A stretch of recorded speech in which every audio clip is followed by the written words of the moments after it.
So I'm pretty sure we're all accustomed to seeing the cyberspace level design in Sonic Frontiers, albeit some better than others. Aesthetic-wise, I think we were all blown away when we saw this cyberspace level in the previews. It's probably one of the few levels everyone seems to be looking forward to, even though we don't even know what it's called. Is it Speed Highway? Is it Radical Highway? Is it someplace entirely new? Questions aside, when I saw this one stage, I instantly knew that I wanted to somehow recreate it. And no, I'm not talking about drawing it, spriting it, or creating some still image. I wanted to recreate it in real time in the form of a 2D gameplay style, similar to Sonic's handheld titles. And you might be thinking, well, how are you gonna do that? I mean, look at it, it's on next-gen hardware. Clearly, it has so many effects that even if you were to run it on most PCs, it might explode.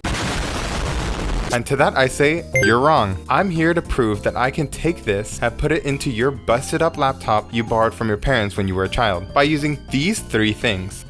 No, I'm serious, a lot of Sonic Frontiers visual effects can be broken down into some arbitrary shapes, such as these. So come along for the journey to see how the hell we're gonna pull this off. But before we start, there is a few things you need to know. One is, hi, my name is Bane. I'm a person behind Sonic Momentum, a fan game built from just my personal hobbies. And through my ventures, I have been studying how visual effects work on most PC games to push my limits on what I can do as a visual effects artist. It's also important to note that the framework I'm working with is the infamous Bane'Studio 1.4. And for those who don't know what that is, it's a game making program that, to be honest, is the equivalent to using a flip phone nowadays. Sure, you can send text easy and it's pretty durable, but it's a little bit outdated when it comes to today's standards. It, however, is a great tool for entry-level programmers who just want to get their foot in the door, and it can actually do some complex things once you get to know the functions. I mean, look no further than Sonic Triple Trouble by Noah Copeland. Hey there, Noah. Anyways, the final thing we need to keep in mind is that things have to be optimized, which is something I feel like many people tend to forget. Not everyone, unfortunately, has a super-powered computer, and it's also just good practice to have. I always made this my goal because as a kid, I didn't have the fanciest things. So to reconcile that opportunity that I missed, I want others to at least be able to enjoy these luxuries in the most universal way possible. Alright, with all that out of the way, let's begin.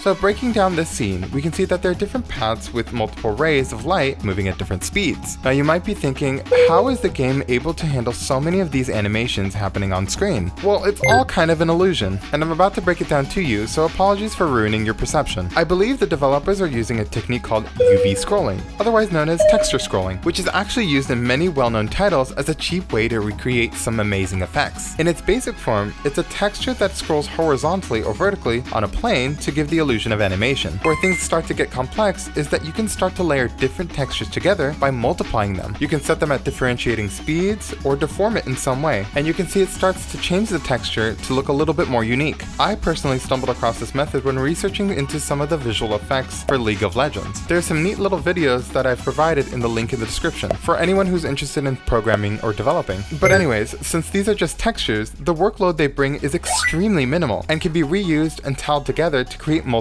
chains. So back to the effect. The effect itself can be just divided into 2 straight lines, with one bigger line overlaying it at a certain opacity to give it that glow effect. And if we just have this texture start to scroll horizontally, while tiling it, we start to see the beginning of this highway level. Cool, ain't it? But we have a little bit of a problem. If we constantly repeat all these same draw calls at the same time, things start to get a little bit expensive. Luckily, we can apply a technique called surfaces. Think of it like a blank laminate where we can draw whatever sprites we want, and rather than repeat the same draw calls over and over, this surface can just be copied, kind of like a photocopier, where we can cheaply reproduce the same outcome and tile it together in a row. And there you have an extremely efficient highway that looks complex but is super cheap to produce. And luckily, since I'm working with a sprite kind of style, I'm only using a 64 by 64 pixel tile, rather than using an HD texture that takes up more space like Sonic Frontiers is probably utilizing. Alright, so we have our highway. What's next? Well, now we run into another problem. When working with 2D, I can only handle with tiling things in 2 different directions, horizontally or vertically. And as you can see from the game, things are tiling in multiple different directions, even to the point of curving in certain directions. So I need to figure out a way to somehow deform this tile to either curve up or down by using custom geometry. And to make that custom geometry, I would need an array of points, or vertexes,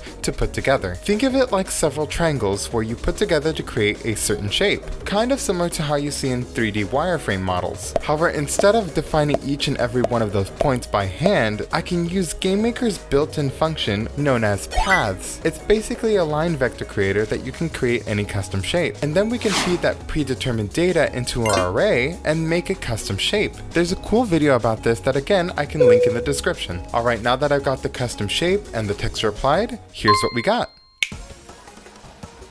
As you can see, we have a pseudo top-down view of these highway roads, so we're already off to an excellent start. What's great about using paths is that I can change the points to whatever shape I like. But remember, we still have to make this efficient, and although the custom shape looks great, it comes at a cost. Vertex arrays like this actually require a lot in terms of GPU load. This is because all of the points are constantly updated every frame, which is fine when you have one item on screen, but when you start to have more, like the amount that Sonic Frontiers produces, things start to tank in terms of frame rate. Luckily, there's a handy workaround that involves some 3D. And I know what you're thinking, 3D? This is supposed to be a 2D recreation. Yes, that is true, but there are certain aspects that you can pull off in this framework that utilize the 3D in a 2D setting. Let me explain. Since these highways are static entities, we need a way to just store the array and just call for it once at the beginning of the level. If we convert this custom shape into a flat 3D model, kind of like a piece of paper, we only need to call for the object once because the model is just a static object that doesn't need to be updated unless you tell it to. This allows us to have multiples on screen without much effort. On top of that, we can define how it's rotated, deformed in certain ways, and define how many textures get applied to it, controlling the polygon count. And that's how you properly introduce a 3D aspect into something as simple as 2D, which can be a powerful tool for optimization that I don't see a lot of entry-level programmers utilizing. Now, I could probably employ the use of shaders to get even further optimization, but that is a whole other beast that I will probably get into when it comes to another aspect. I digress. Are you ready to see the result of our hard labor? Alright.